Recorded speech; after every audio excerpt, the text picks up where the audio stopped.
I never did. The vision. I was sitting on a bus. It was a few days before Thanksgiving, and I was going to Massachusetts for the holiday. I don't remember what I was listening to, or if I was just fading off into other worlds. I saw a light pink coffin, and inside was Holly.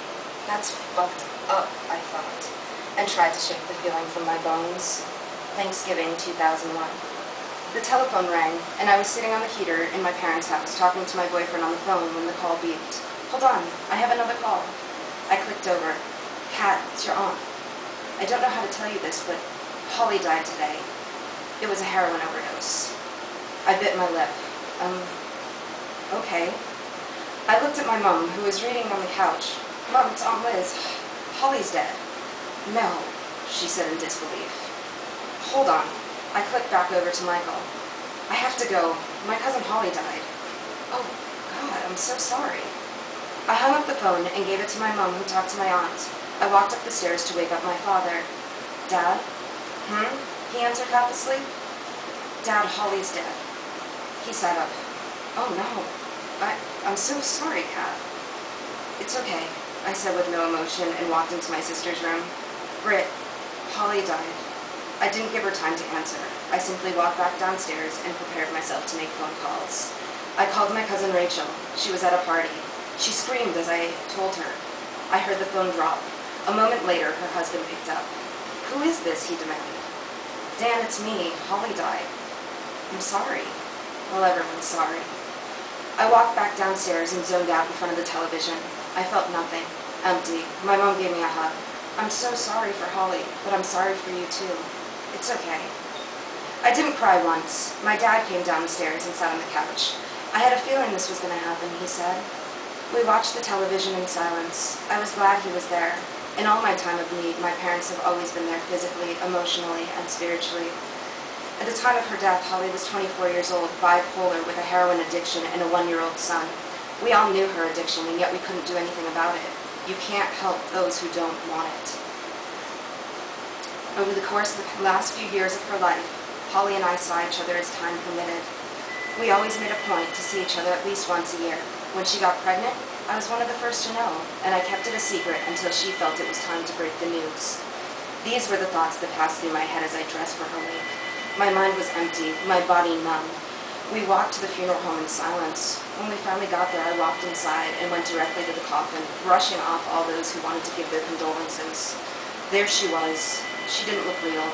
The weird thing about death is that after the mortician and the makeup artist are finished, the person slightly resembles the living version of herself, but no way, shape, or form looks like her.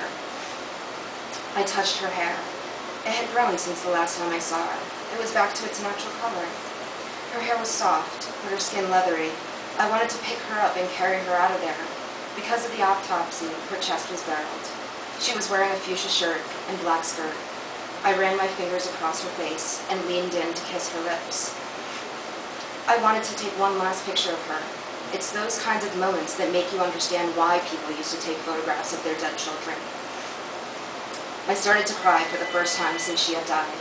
I was wearing a fairy necklace. I took it off and draped it around her neck. Everything I do is going to be for you, I whispered. A man walked up behind me. You're Kat, right? Yes. I'm Holly's boyfriend, Robert. I know. Hello. I knew it was you because she always said, you'll know Kat. She looks like Ophelia from the painting. I smiled weakly. She really loved you, you know. She said you were the coolest, craziest girl she knew. She said you were the type of girl who went jogging in stilettos. You were her best friend. I still am. We sat down next to each other and watched as people spoke their piece. I saw my uncle cry for the first time that night. Then it was my turn. I stood up and spoke. For Holly.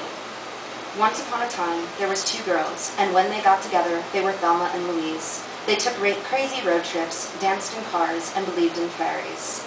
I didn't know which one of us was Thelma or which one Louise. The rules changed from day to day. The 2 rules that never changed were Kat and Holly. Holly and I were writing a book. It would have started with chapter 7 and worked on from there.